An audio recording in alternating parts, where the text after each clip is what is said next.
What secret has been eating you up inside and you just need to get off your chest anonymously?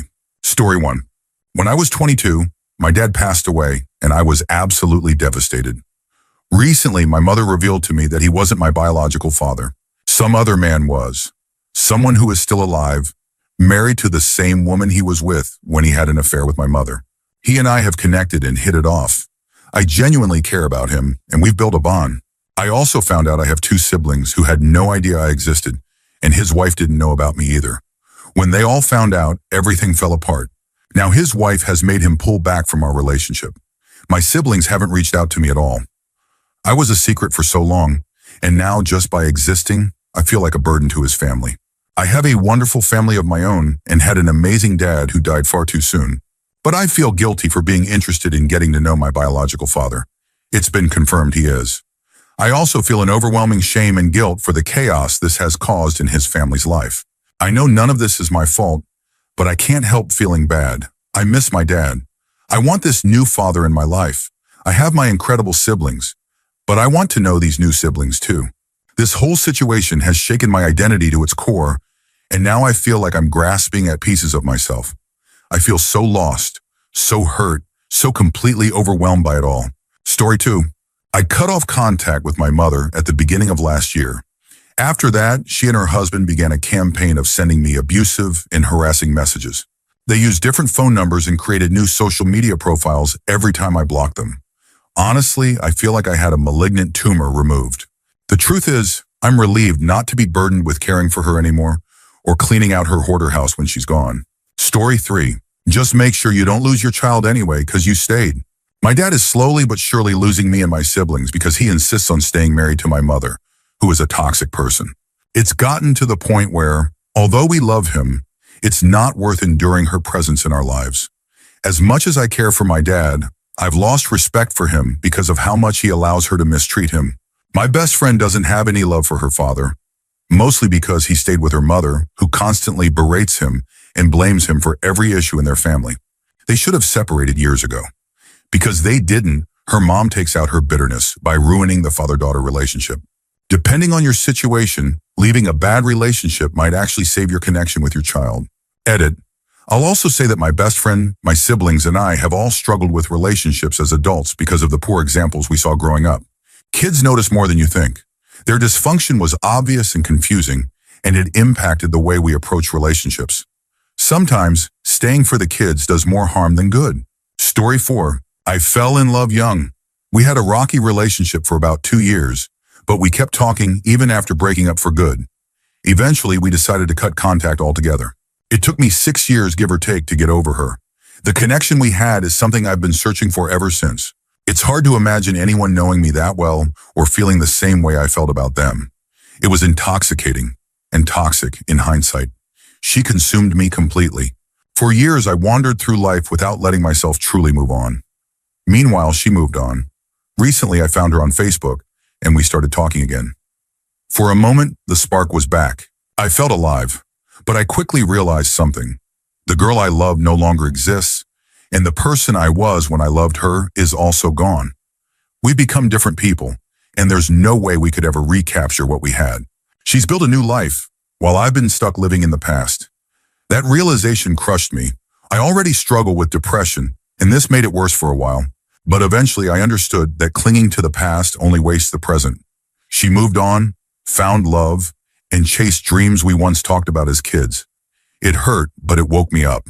I wanted the same for myself. I had to let go of her and the memory of what we had in order to move forward. The past is the past. For the first time in nearly a decade, I've started putting myself out there. Letting go has been painful, but I haven't felt this alive in years. If you're struggling to move on, know that you can find love and happiness again, but you have to take the first step, even if it's hard. Edit. I didn't expect this to resonate with so many people, but I'm glad my story has helped. A lot of you have asked how I started putting myself back out there, so here's what worked for me.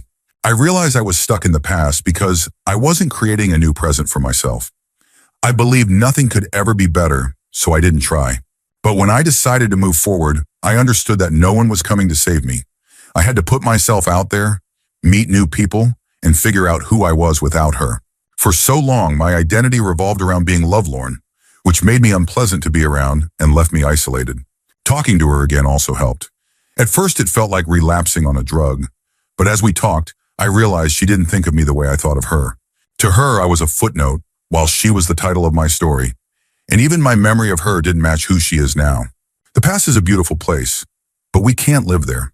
If you redirect the effort you spend holding on into something new, you'll discover how strong you really are. Story 5. A little over a year ago, I broke up with my partner of 5 years. Just a few months before that, I had asked her father for his blessing and was preparing to buy a ring. I was heartbroken for a long time. I felt depressed and convinced I would never find someone who would truly love me for who I am ever again. I even tried to rekindle the relationship, but it didn't work out. It's okay if you don't want to find anyone right now. Use this time to focus on yourself. Work on self-improvement, whether it's through exercising, starting a new hobby, or trying something exciting and different. This is your opportunity to create a version of yourself that you're happy with and proud of. I spent months doing just that, and it completely changed me. I'm a better person now, so much more confident than I was a year ago. Once I felt ready, I started dating again. I joined Tinder, and although I wasn't great at it at first, I got the hang of it. Over the summer, I went on 2 to 3 dates a month. Some people weren't what I was looking for, and others I liked but didn't click with. Still, those experiences taught me how to navigate dating again and helped me understand what I want in a relationship. By the end of the summer, I finally felt like I had moved on from my ex. A couple of months ago, I met someone who caught my attention. We went on a few dates, and she reminded me of how I felt at the beginning of my 5-year relationship. Last month, we made it official, and I couldn't be happier. But none of this would have been possible without the time I spent working on myself and re-entering the dating world at my own pace. Story 6. I've struggled with suicidal thoughts for the past decade, and over time they've become more frequent and intense. My loved ones are aware of this, but I stopped self-harming 5 years ago, and after losing 2 very close people to suicide, it's considered off the table. I've reassured them countless times that it's not an option for me, and for a while I even believed it myself. But for the past month, the thoughts have changed. They've become practical. I've created a detailed to-do list to get my affairs in order and make things as easy as possible for my partner. I've updated my beneficiaries, logged account access details, just in case, and even decided on a method and time frame. The only thing I haven't settled on is where. On my better days, I've tried to reach out. I only really hang out with one friend, but when I needed her and said, "I just really need a friend right now," she didn't bring it up again, and neither did I. I tried to open up to my partner, but he said something hurtful, which shut me down completely. I've never felt more isolated. If I don't tell anyone, I think I'll go through with it. It's what I want, but I don't want to hurt the people I care about. The problem is, no one is listening. I don't think I'm going to see another birthday. Story 7. I have no idea how I'm going to afford my bills next month, and I get super anxious whenever someone mentions Christmas because of it. I worked so hard to get into medical school, but once I was there, things completely fell apart. Multiple deaths in my immediate family, poor coping skills, and my mental health in shambles. Eventually, I made the one decision I swore I'd never make. I dropped out. I left med school and abandoned my dream because I knew I'd never find a healthy balance while staying there. Since then, I've been working low-paying jobs while trying to figure out my plan B. It's been terrifying to consider a different path, and I've been overwhelmed with feelings of anger, sadness, desperation, loneliness, and worthlessness. I felt like I tripped at the finish line, but I'm working hard to turn things around. I've cleaned up my act, started running, week 8 of C25K, began taking care of myself like I actually matter, and blasted my resume out everywhere. Finally, I was offered an amazing job at a great company. It's the first opportunity I've felt genuinely excited about since leaving med school. The only downside is that the job doesn't start until the end of January. Until then, I'm stuck working my current low-paying job, selling off household items, and doing side gigs just to make ends meet. This holiday season is going to be so stressful.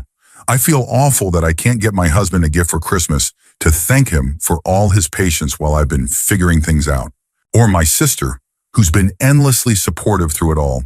They're understanding, and I know we can celebrate with gifts another time, but it still sucks. This whole year has been terrible, but I'm hopeful that with the new year, everything will finally start to get better. Story 8. I started my period when I was about 9, and as you can imagine, 9-year-olds aren't exactly the most hygienically responsible people. On top of that, my mom rarely put me in clothes that fit or that I felt comfortable in. I was a weird kid. I hated having underwear touch me. Combine that with the fact that tampons were basically unheard of in my family, and you've got a recipe for some awkward situations. Like the time I had to wear a huge pad while out in the public wearing shorts. Nothing was sitting where it was supposed to be, and I was so uncomfortable. I fidgeted the whole time we were grocery shopping, and then, all of a sudden, I wasn't uncomfortable anymore. When we got home, I realized my pad was gone. It had fallen out somewhere in the middle of a Kroger aisle. I've never told anyone about this. Story 9. I think I need to talk to a professional about my mental health, but I just can't afford it right now. I'm glad more celebrities and athletes are speaking up about mental health. It's important, but of course, they can afford the help they need. I can't. I don't have the thousands or even hundreds of dollars it would take to see a psychiatrist or even do a sleep study to address my nightmares. What do things like that even cost? My insurance is the bare minimum, the cheapest plan I could get to avoid a tax penalty. I don't mind paying a $40 copay for a general doctor's visit, but this would require a specialist, which I'm sure comes with much higher costs. Is it a pay-per-visit kind of thing, or do you pay for the entire treatment up front? I need to do some research, but I'm curious if anyone else has dealt with this. Story 10. My girlfriend broke up with me about a week and a half ago. We had already broken up once for a day or two a few weeks before, but we reconciled. After that, things seemed to be going well. I met her grandparents, who she said liked me more than any other guy they'd met. For a while, we had some really great moments. Then one night, I went over to her place to sleep over after not seeing her for a few days. She had this blank look on her face. I gently touched her cheek and asked if something was wrong, and that's when she said the words I'd been dreading. I think we should break up. She gave me a few smaller reasons for why she felt that way, but ultimately, she said she didn't see me as someone she could spend her life with. Then she asked me to leave. I've been heartbroken ever since. I've been through this kind of pain before, and I know I should have just left it alone. But I love her with everything in me, so I couldn't help but reach out after about a week. She answered my call and repeated everything she had said before. I broke down again. Earlier today, I texted her, hoping for something different, but it was more of the same, except this time, she yelled at me. She told me that trying to reconcile was self-centered and a huge turnoff. She said she doesn't want to be with me, ever. I know I should have stayed no contact from the start, but my emotions got the better of me. It was her birthday yesterday, and I wanted so badly to spend it with her. Now I'm left picking up the pieces and trying to find happiness again. It hurts so much to hear someone say they don't love you anymore. Story 11. A couple of weeks ago, I met someone at an airport in Europe. Due to delays and cancellations, we ended up spending a lot of time together that evening. I felt an incredibly rare connection, something that doesn't happen every day or even every decade. I've never felt that way about someone I just met. It was so easy and natural to be around him. He understood my jokes, I understood his, and everything just felt right. As silly as it sounds, I miss him and being around him more than I care to admit. He's married, lives in a different city, in a different country. I don't even know his last name, only his very common first name. Since he's married, nothing happened, and I didn't want to be that person. But for some reason, I can't get him out of my head. I regret not getting the chance to say goodbye after the plane landed. We weren't sitting close to each other, so we went separate ways at border control. He to catch his connecting flight, and I stayed in the city. All I wanted to say was that I was glad we met. Story 12. I still think about an ex-girlfriend I had a relationship with 6 years ago. It was a short relationship, just a couple of months, but it turned out to be the one that impacted me the most. It's hard to condense this story, but here's a brief version. I had a promising, wonderful relationship that ended very suddenly for no clear reason. She used to tell me every day how lucky she felt to know me. She wrote letters to herself saying things like, "I never knew what it meant to have a soulmate. I didn't even believe in any of that. And then I met you." She told me she would wake up in tears some mornings because she couldn't believe she had found me. I brought her home to meet my parents, and they thought she was amazing. She always talked about the future, as though I'd be part of it. Then almost overnight, she changed. One afternoon, she became cold and distant, like her feelings had vanished. It was like talking to a completely different person. There was no discussion, no attempt to figure out what had happened, just a sudden, haunting sense of certainty on her part. She ended the relationship then and there. A couple of days later, she wrote me a letter saying, "You're an amazing person, but I just wasn't ready for you yet," and that she felt like I was someone she was meant to meet 2 years later. Not now. I still don't know if she meant anything she wrote in that letter. After that, she cut off all communication, leaving me in the dark and utterly confused. It messed me up. When a breakup has a reason, it's easier to process. But this one didn't. The short duration of the relationship made it worse. In longer relationships, you can look back on the bad times and reassure yourself it wouldn't have worked out. In this case, there's nothing like that, just a perpetual lack of closure. I'm beginning to wonder if I'll ever truly forget about her. Story 13. I realize it's late and this might not reach anyone, but I'll post it anyway. I'm a 23-year-old adult, and I feel like I'll never be able to communicate meaningfully with another human being. No matter how hard I try, it always comes out wrong. If I don't try, nothing happens, and if I do try, I look so serious while focusing that people assume I'm angry or unapproachable. I feel like I don't fit in anywhere. It seems like everyone else somehow learned these social skills effortlessly, but for me, everything falls apart, and I end up looking like a bumbling idiot. Don't get me wrong, I do have friends, but it feels like they only became my friends because, for some inexplicable reason, they chose to talk to me first. Maybe they were forced to spend time with me because of work or school, and they happened to catch me on a good day. Once I let my guard down, we became friends, but it never feels like I was the one who made it happen. Even with close friends or family, I feel awkward, especially if it's been a while since we last talked. I don't know what to say or how to act. It's pathetic. I struggle to hold a meaningful conversation, even with people I've known forever. When I do talk, it feels shallow, like I'm just parroting jokes I've seen online or dragging out conversations about the few shared interests we have. Once that's done, I run out of things to say. Now, most of my small group of friends is scattering for various reasons, and I'm terrified I'll end up completely alone. I wish connecting with people wasn't so hard. I'm scared to be alone, but I'm also not sure I have the energy to keep trying. Story 14. This thread is 8 hours old and it's 3 a.m., so I'm hoping this will get lost in the mix. I'm experiencing my first bouts of depression that are truly changing how I see my life. I've battled depression on and off for most of my life, like so many others have. It's always been a cycle. Bad times come, then they pass, and eventually they come back again. But recently something feels different. For the first time, I've started wondering if it's all worth it. I'm not in danger or anything like that, absolutely not. It's just that I've started to think that nothing really matters in the grand scheme of things. I've known this and accepted it before, but I always reminded myself that the good times would eventually come back around. Now I'm questioning if the good times are worth enduring all the bad. It's like a seed of doubt has been planted in my mind. I'm fine right now, but I can't help wondering if years from now, I'll be able to brush these thoughts off as easily as I can today. Story 15. The day before I was supposed to start my junior year of high school and my college classes, which I worked so hard to qualify for, my parents decided to take me on a trip to Somalia.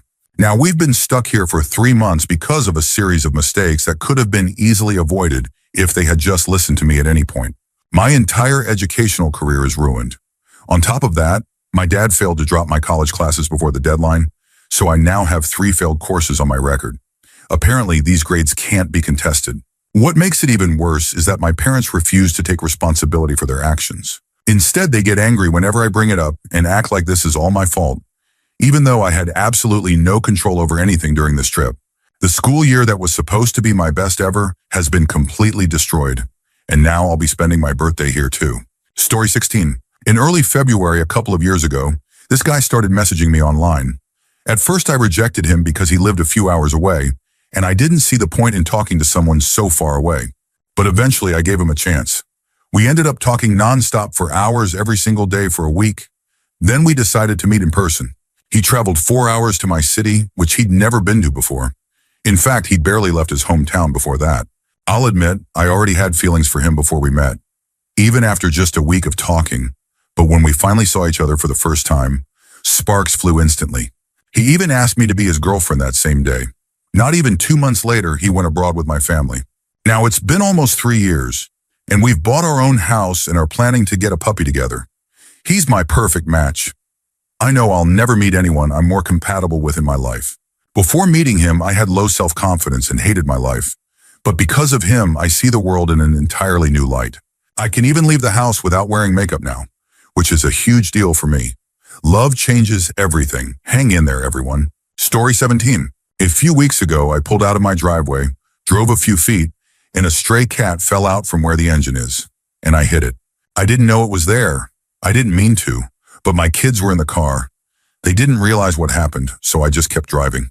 We've been through such a traumatic year, and all I could think was that if I kept going, they wouldn't know, and they'd be fine. But if I stopped, they'd be screaming, crying, and heartbroken for weeks.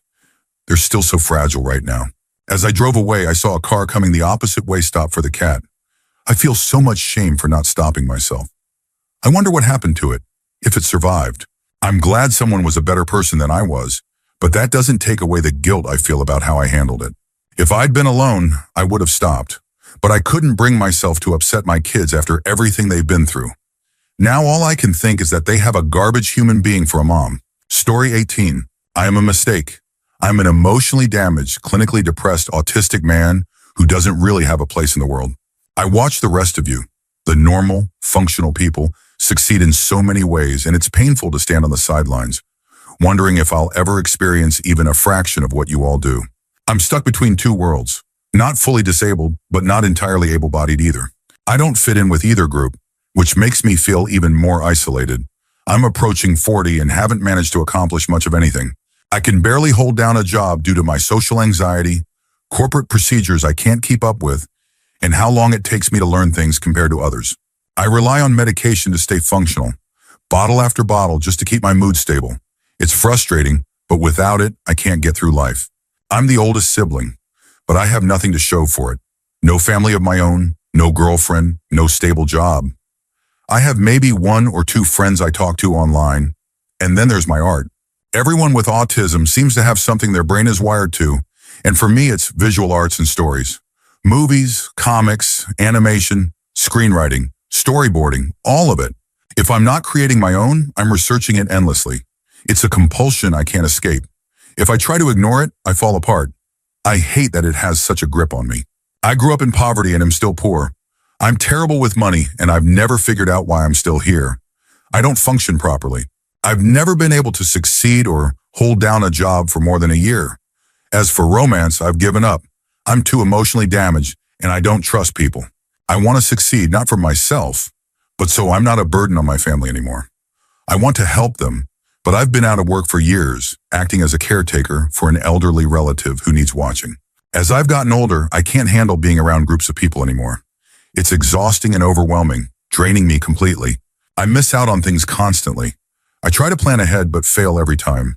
Life feels like a strange, awkward journey I can't keep up with. At this point, I'm convinced I'm just a mistake. Someone who should have checked out a long time ago. I know I don't have it as bad as others, and I'm lucky to have a family that puts up with me. But that doesn't change how I feel about myself. I've been holding this in for a long time. It feels a little better to let it out. Story 19. I'm 16, and I feel incredibly lonely. I keep bouncing in and out of depression. I'm socially anxious, and I think I might have ADHD. My sleep is all over the place. I either get 2 hours a night or sleep for 20 hours straight. I can't bring myself to clean my room, take care of myself, or do my homework. Because I haven't been keeping up with my schoolwork, I'm now ineligible for my school's bowling team, which was one of the few things I actually enjoyed. I'm so frustrated with myself for not doing the work, but I just can't seem to get it done. I started vaping, and I'm mad at myself for that too. I missed Thanksgiving this year because I worked from 8 a.m. to 4 p.m., and as soon as I got to my grandparents' house, I fell asleep. Thanksgiving is my second favorite holiday after Christmas, and I was really looking forward to it, but I slept through the whole thing. I have feelings for my best friend, but she's told me she's not interested. On top of that, she constantly talks about her current boyfriend. I can't bring myself to ask anyone else out, and I'm just stuck here, scrolling Reddit instead of doing anything to fix my problems. Story 20. This is going to be long, but I don't have anyone else to tell this to.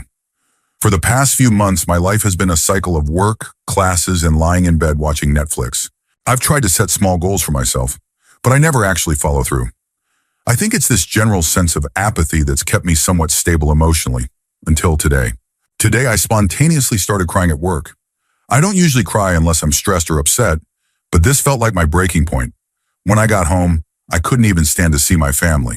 My family has been a huge source of my unhappiness. My parents fought constantly when I was growing up, and after each fight, my father, who was already largely absent, would disappear, leaving my mother to take out her anger on me. I adored my dad. We were similar in so many ways, and I felt like he understood me. But when I was 9, he moved out completely. On my 10th birthday, I found out he had cheated on my mom with his secretary and even had a child with her. My mom spiraled after that. She was constantly angry and emotionally volatile. I understood why she was upset, but she became the target of my own anger and confusion. I had no one to talk to, so I directed all my frustration at her. I saw her as the reason my dad was gone and felt like she didn't care about me. She was always wrapped up in her own pain, and she never asked how I was doing. As the years went on, I learned to suppress my feelings and take care of myself. I did all the chores, managed my grades, and handled college prep on my own. I never asked for help because it always turned into a condescending lecture or an argument where my mom played the victim. I'm proud of what I've accomplished, but there's one thing I'll regret forever: the way I treated my sister. She's 6 years younger than me and doesn't remember much about our dad. While I was introverted and high-achieving, she was loud and carefree, which frustrated me. I wanted her to be more responsible, to be a better version of me, but I went about it the wrong way. I became verbally aggressive, like our mom, and tried to control her. I wanted to make her strong, so I called her names to toughen her up. Instead, I became my mother, and she became me, a victim of anger and resentment. I spoke to her today and apologized, but she told me she's not sure she can forgive me. I understand why. She's a better person than I am, and I hope she doesn't turn out like me. As for me, no one really cares. My mom is wrapped up in her own world, and my sister doesn't need me in her life anymore. My dad is distant, my friends are carefree rich kids who wouldn't understand, and my best friend has her own life. I thought I was getting better, but today proved otherwise. For years, I've neglected myself. I've never told anyone my full story. I've prayed for the strength to keep going so I could take care of my family and then die. But now I'm not sure I'll even make it another year. Despite all this, I still have dreams. I want to be strong and healthy. I want to achieve my goals, make more friends, and find someone who loves me. I want to graduate in 2 years, learn new languages, and be happy. Maybe it's finally time to take care of myself. Story 21. This just happened, and I need to get it off my chest. I decided to try a random app called Meet Me, where you can live stream yourself. After a lot of anxiety, I finally worked up the courage to go live. Just my luck, someone started watching who thought he recognized me and joined the stream via FaceTime. He immediately got aggressive, trying to convince me to hang out with him because the app showed my location. When I said, "It's late and I'm tired," he went on a rant, calling me a slut and saying things like school shootings happen because girls reject guys. He even said that if I were a good person, I'd care about making him feel better. Then he told me he hopes I get hit by a truck and raped, right after complimenting my eyes. I tried to screen record the conversation, but my microphone setting was off, so it didn't capture the audio. I know this guy obviously has issues, but the fact that he lives near me has my heart racing. It was a 15-minute conversation with someone I'm 99% sure is a psychopath based on his speech and behavior. I'm trying to push it out of my head, but I really hope I never run into him in person. Story 22. No one's going to see this, but it still feels good to say it, like shouting into the void and getting everything off my chest. For the past 2.5 years, I've had a friend I talk to daily. Lately, though, she's been distant, and it's wearing me down. I don't know if I should bring it up or just let the friendship fade, because it feels like that's what she wants. It hurts to know I'm the only one putting in any effort. She expects me to be there for her 24/7, but she's never there for me when I need her. It makes me wonder if I mean anything to her beyond being someone she can lean on when she's down, like a crutch or a drug. She comes to me crying about how her life is horrible, all while mine is falling apart around me. I feel so empty. We've both leaned on each other emotionally throughout our friendship, and we were so close for so long. But now it seems like she's moved on, and I'm not ready to let go. She's been one of the best friends I've ever had, even though I've known her for less time than some of my other friends. I just feel powerless, watching in pain as she moves on while I'm stuck here, hurting. If you made it through this, thank you for listening to my ramblings about my life falling apart. Story 23. Well, this thread has gone on long enough that I feel comfortable posting this. I feel lonely, not in the I'm alone kind of way, but in the I'm lonely in a crowd way. I have friends and people to hang out with. I even have 2 brothers I'd kill or die for without hesitation, but I still feel alone. I don't have anyone I can call when I want to share good or bad news. I don't have lifelong friends I can point to and say, they've been with me through it all, like so many people seem to have. I haven't had a best friend in over 18 years. I make friends easily, and I even get personal and deep with them. But nothing ever lasts. People always return to their own crew or their person, and I'm left drifting through life, isolated. Maybe I'm too open with people, or maybe I'm too guarded and scared to genuinely expose myself. Either way, I've resigned myself to the idea that I'll never find the close group of friends I've always wanted, much less a woman to spend my life with. I'll just keep floating from one person, one group, one place to another for the rest of my life. Story 24. School is so stressful and overwhelming that I procrastinate on my homework and end up even more stressed and overwhelmed. I already know I'm dropping out after this semester because the stress will kill me if I don't, but I still feel this pressure to keep my grades up in the meantime. Even though there's no point, I know I won't pass my biology class unless I score 80s or above on all the remaining tests. I haven't even started my communications project that's due Wednesday. I'm just sick of all of it. I'm already struggling with reasons to keep going, and school is definitely a contributing factor. But I can't kill myself because I've already paid for the semester, and I have to take my finals. I'm so stressed, it's killing me. Story 25. I really miss my ex, even though I know I deserve better. I did everything for him and for our relationship, but in the end, long distance, incompatibility, and different values won out. It's been almost a year since we broke up after a 10-month relationship. I recently reached out to say hello and ask if he wanted to catch up, but he ignored me. I'm mad at myself for caring so much. I care like this for every ex, and I hate that about myself because they tend to just move on and forget. Physically, he was my dream guy. He had great manners and was incredibly intelligent. He had a perfect GPA and all that, but he was terrible at communication and being affectionate in a relationship. He never gave me a birthday gift, never bought me flowers, and I had to beg him to call me on weekends. He never asked about my parents or friends. I know I could have handled asking him for more in a more mature way, but I was so tired of him not putting in any effort. I needed communication and emotional security, and he just couldn't give that to me. I kept asking for a breakup because I was so frustrated, but when he finally agreed one day and stopped answering my texts, I was blindsided. He used to call himself a bad boyfriend all the time, and I'd comfort him and tell him he wasn't, that he just needed to try harder. But honestly, he could have tried harder. Calling me once a week wasn't too much to ask. Texts every day weren't enough. I wanted to hear his voice, see his face on FaceTime. The yes was terrible too, but I never let him know. I always made him feel secure. But deep down, I think he knew. I was just too polite to say anything. I'm afraid I won't find someone who ticks as many boxes as he did, externally. But I'm realizing that being present in a relationship is far more important than having good manners or a great job. Thanks for giving me a space to say this. I've been beating myself up, feeling like I wasn't good enough, even though I know I was the better one in the relationship. Story 26. During my first semester of college, my parents forced me to take 18 credit hours because I already had a lot of credits from high school and had always done well academically. In high school, I graduated with honors in the top 1% of a class of 550. I was in leadership positions for multiple extracurriculars, and people would tell me they expected me to become president, a lawyer, or a business executive someday. That's part of why this is so embarrassing to admit.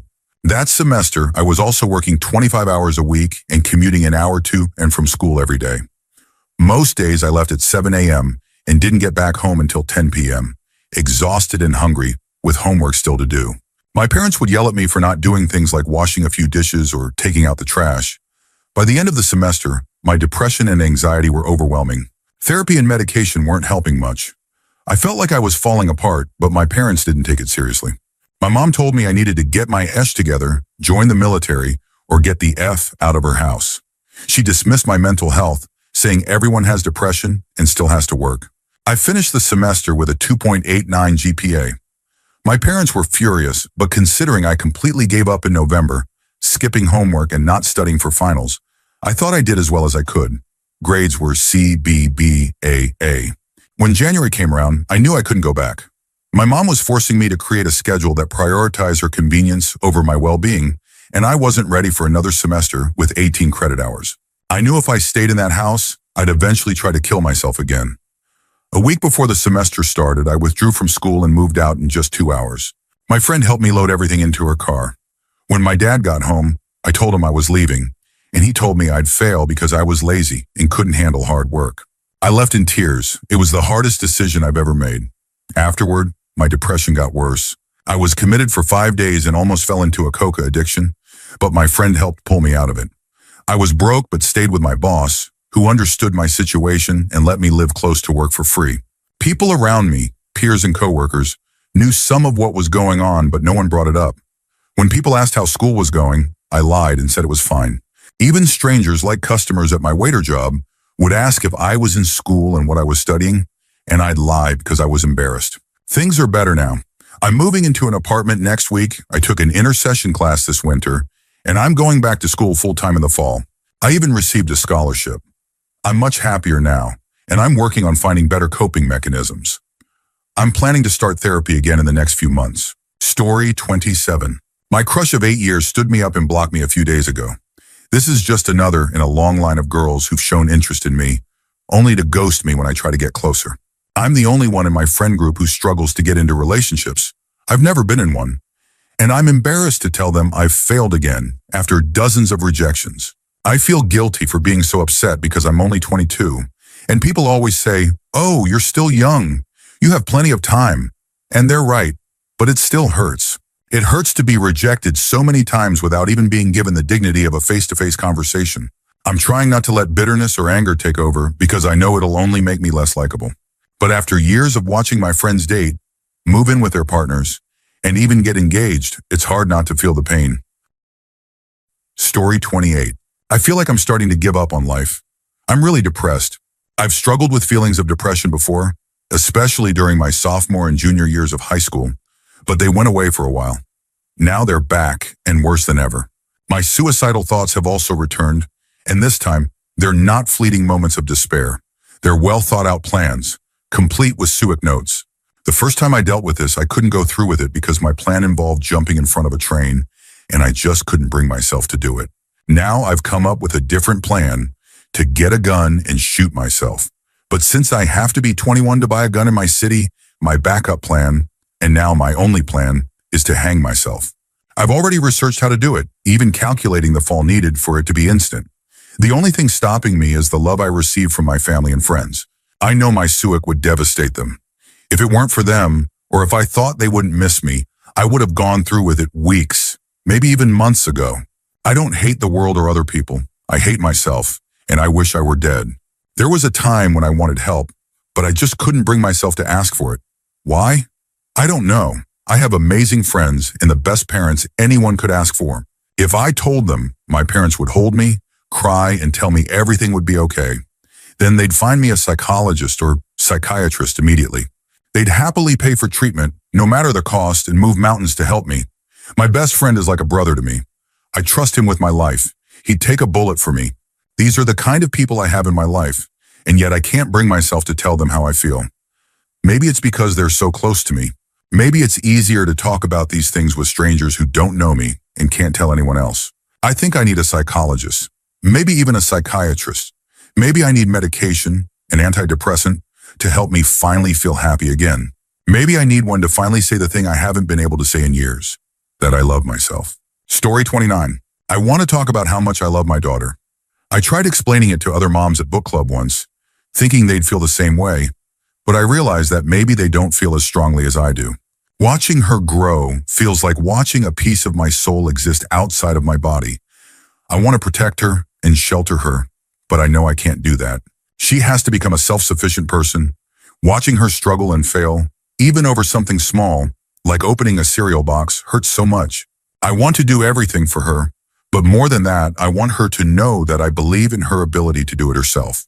I want her to need me forever, but I also want her to know she doesn't actually need me. She's only 7. She's fierce, independent, strong-willed, a little stubborn, empathetic, and has an incredible sense of justice. I'm so damn proud of who she is and excited to see who she becomes. But every step in that direction feels like a step away from me, and it hurts. I love her more than I've ever loved myself or anyone else. Story 30. I've battled severe depression and anxiety my whole life. I'm 31 now and things haven't improved. I've seen specialists and am on high doses of 2 medications. They've numbed me to the point that I think about SUIC less often, but that's all they've done. I feel stuck in my career. I'm a massage therapist, and it's the only job I've ever enjoyed, but it pays terribly and my body can't handle the physical strain, even after trying different techniques. It's not sustainable. Changing careers isn't an option right now. My wife and I are trying to buy our first house, and I need the work history. Plus, my depression keeps telling me I'm not good at anything else, and my anxiety says I'll fail at any other job. I feel so weighed down, stuck in a life I can't escape. The only thing keeping me alive is my 17-month-old daughter. She's amazing to watch grow, and being with her brings me joy. But it's confusing, this mix of joy from her and disdain for myself. Story 31. Finding out that I'll recover from my neurological disorder left me feeling disappointed in a really messed up way. Earlier this year, I started having extreme nerve pain in one foot. Within weeks, it spread to both legs below the knee in my left hand. The pain was unbearable, and when I finally got treatment, the painful areas turned numb. I couldn't stand or walk properly. My balance was gone, and I felt completely drained. For the first time, my usually unsupportive family believed me. They offered help and support, which meant the world to me because they'd previously dismissed my digestive disorder as faking it for attention. A few weeks ago, I was diagnosed with a condition that will fully resolve in 12 to 18 months. Instead of feeling relieved, I felt disappointed. I know my recovery will make my family deny how bad it really was.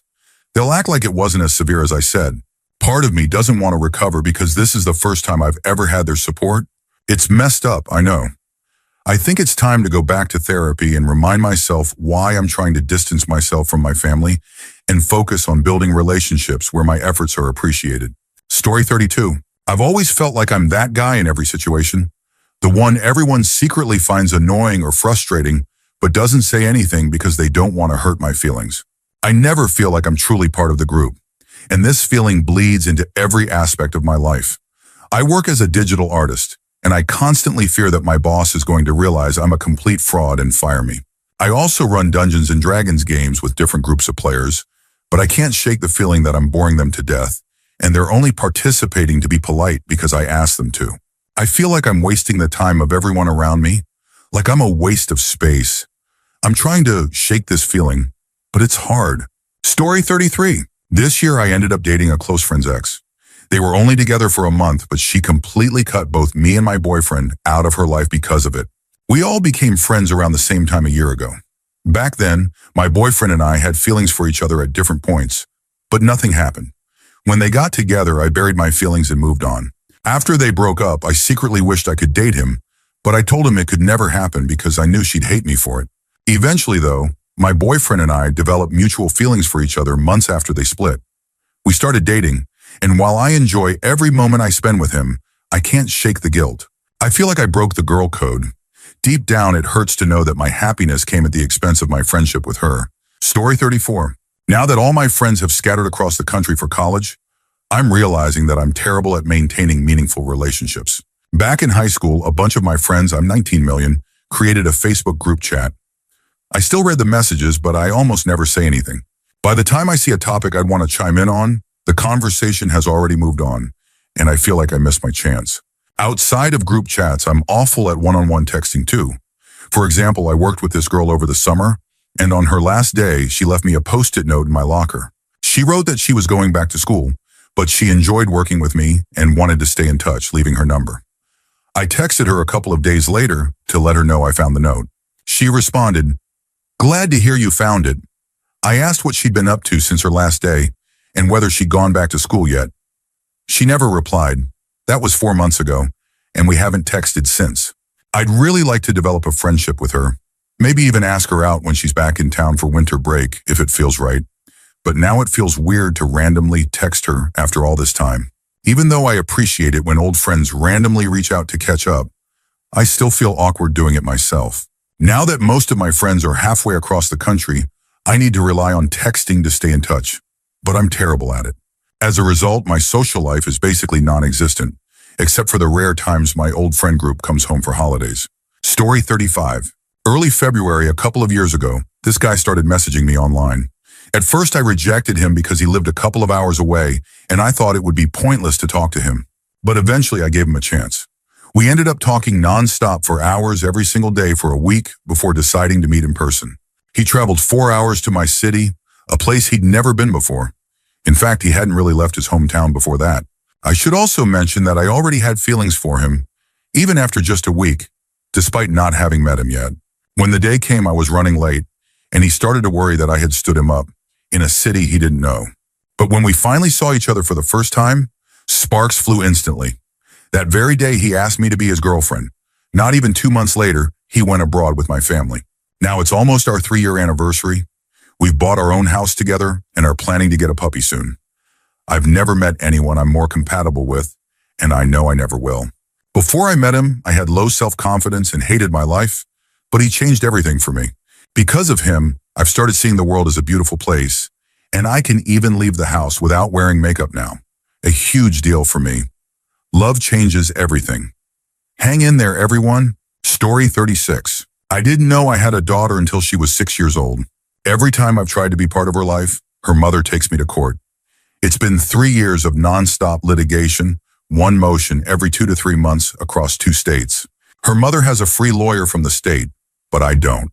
It's clear she's doing this to keep me out of my daughter's life, because parenting time for me would mean less money for her. I don't have the resources to fight back. I don't even have money to pay for a lawyer anymore.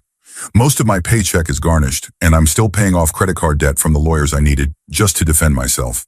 Meanwhile, her mother put some other guy on the birth certificate for 6 years because he made more money at the time.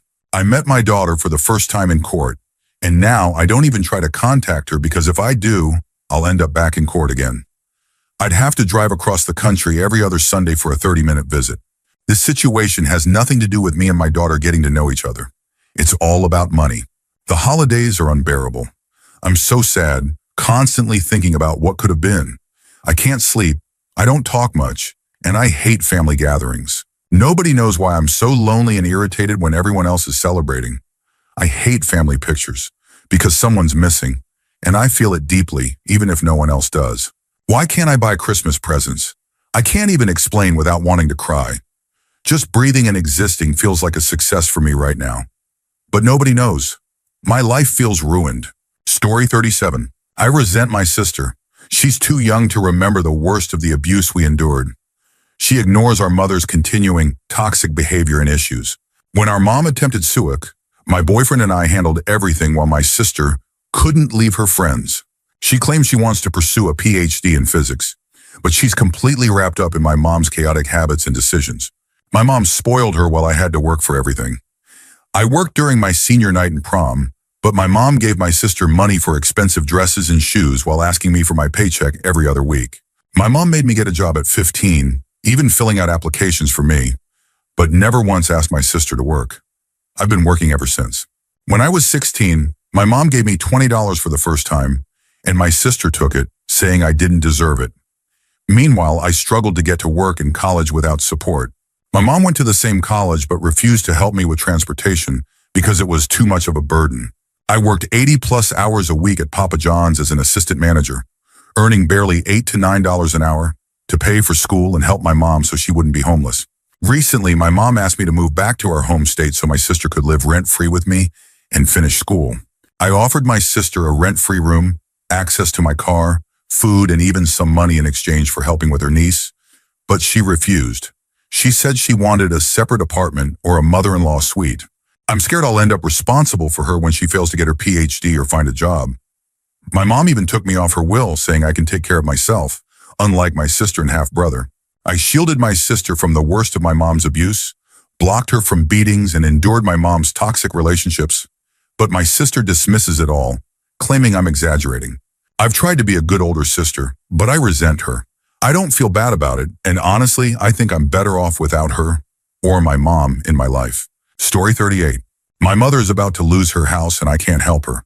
I'm barely keeping myself afloat despite making $75,000 a year. I'm terrified she'll end up living with me because I'm her closest relative. I'm only 28. I don't want to spend my younger years supporting and caring for her. Not yet, anyway.